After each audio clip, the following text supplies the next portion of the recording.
Hello students, welcome our channel MK tutorials. आज आपण discovering EVS grade 2 part 1 मधील chapter number 4 body parts and their function हा chapter पाहणार आहोत.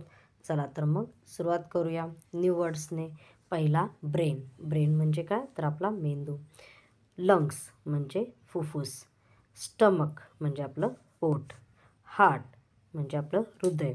आणि स्केलेटन म्हणजे आपला बोन्सचा किंवा हाडांचा सापळा म्हणलं जातं त्याला मराठीमध्ये. चला तर मग नेक्स्ट पेजकडे वळूया. आवर बॉडी आपले शरीर. Our body is made up of many organs. आपले शरीर अनेक अवयवांनी बनलेलं आहे.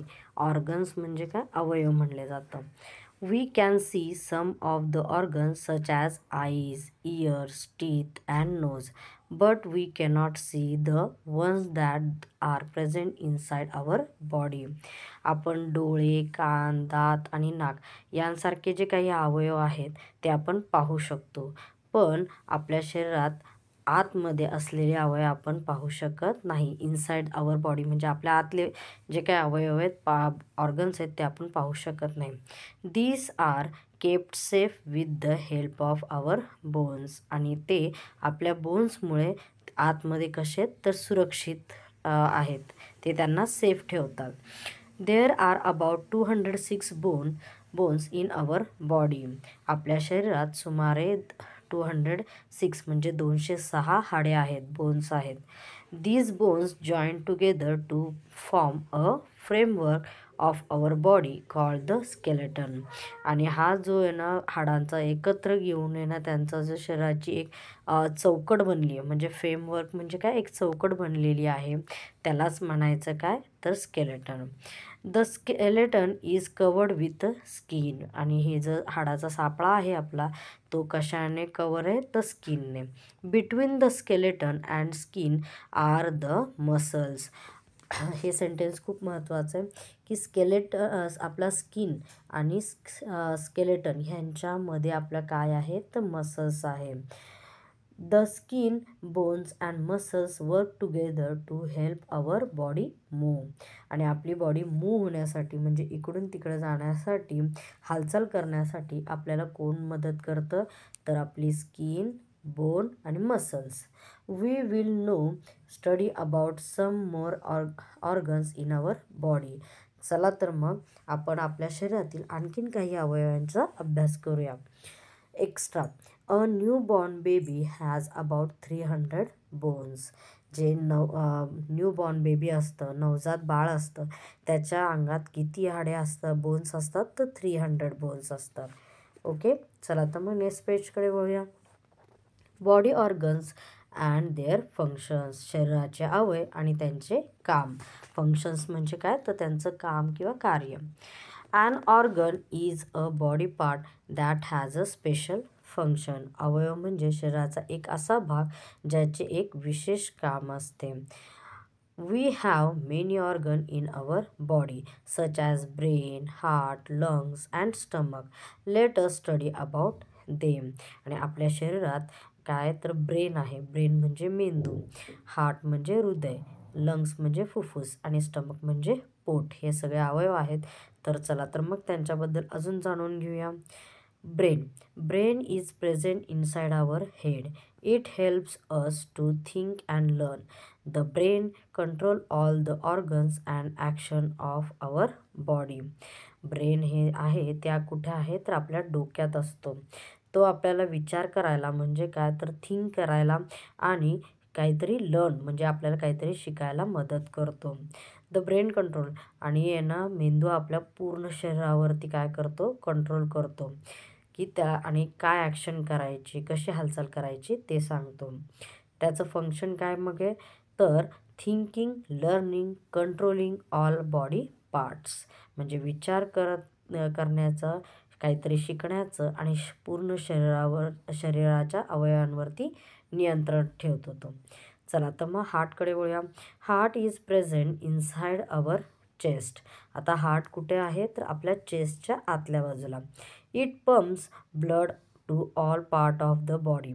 It is made up of muscles.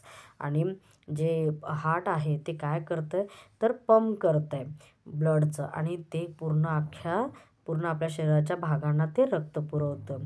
ते कशाने बनले आहे तर मसल्सने बनलेलं आहे. Try and feel the sound made by the heart, that is your heartbeat, by placing your hand on the left side of your chest. Our heart make a lump dum sound. आणि तुमच्या म्हणजे चेस्टच्या डाव्या बाजूला हात ठेवून हृदयाचे जे तुम्ही काय आवाज ऐकू शकता, हार्टबीट्स ऐकू शकता, ठोके जाणवतील तुम्हाला. आपले हृदयाचा आवाज म्हणजे हे हार्टबीटचा आवाज कसा असतो तर लम डम असा आवाज असतो. तर त्याचं फंक्शन पाहूया. पंपिंग ब्लड, रक्ताचं काय करणे पंपिंग करणे म्हणजे जेणेकरून रक्त पुढच्या ह्याला बॉडीला पूर्ण पुरवलं जाईल. चला तर मग नेक्स्ट पेजकडे वळूया. Lungs, try and feel the bones in your chest, these are called ribs. आपण जर आपल्या चेस्टच्या इथे म्हणजे हात लावला तर आपल्याला इथं बोन्स आढळतील. तर ते बोन्स काय आहेत तर त्याला काय म्हणायचं rib. Under the ribs we have the lungs. आणि त्या रिबच्या खाली आहे ना कोण आहेत आतल्या बाजूला तर लंग्स आहेत. They are 2 in number. आणि ते किती आहेत तर 2 आहेत.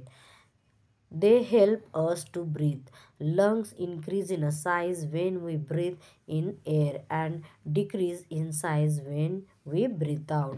आणि हे आपल्याला कशाला मदत करतात लंग्स तर आपल्याला श्वास घेण्यासाठी मदत करतात. आणि ज्यावेळेस आपण श्वास घेतो त्यावेळेस आहे ना लंग्स काय होतात इन्क्रीज होतात म्हणजे वाढतात. आणि ज्यावेळेस आपण ब्रीथ आउट करतो म्हणजे श्वास बाहेर सोडतो त्यावेळेस ते परत छोटे होतात. आता त्याचं फंक्शन काय असणार मग ब्रीथिंग म्हणजे श्वास घेणे. चला तर मग आता स्टमककडे वळूया. Stomach, the stomach is a sac like organ that lies below the chest in the abdomen. आणि पोट हे एखादी सॅक असल्यासारखं आहे. पोटात छातीखाली काय तो कुठे छातीच्या खाली म्हणजे आपल्या चेस्टच्या खालच्या बाजूला ॲबडॉमेनच्या ह्याच्यात तो आहे. It digest the food we eat. आणि ते काय करतं तर आपण जे खाल्लेलं अन्न असतं फूड असतं ते पचन करतो. Our body gets energy from the food that we eat. आणि आपल्या पूर्ण शरीराला जी एनर्जी मिळते ती कशापासून मिळते आपण ह्या खाल्लेल्या अन्नापासून. Our stomach does not have teeth to break down the food that we eat. पण आपलं जे हे स्टमक आहे ते काय त्याला काय दात नसतात की ते अन्न ब्रेक करायला म्हणजे तुकडे करायला. हेन्स वी शूड च्यू आवर फूड प्रॉपरली. म्हणून आपण आपले जेवण हे व्यवस्थित चावले पाहिजे. आता त्याचं फंक्शन काय तर डायजेस्टिंग फूड म्हणजे अन्न पचन करण्याचं त्याचं काम आहे. ओके स्टुडंट्स, आय होप तुम्हाला ना हा चॅप्टर व्यवस्थित समजला असेल. थँक्यू.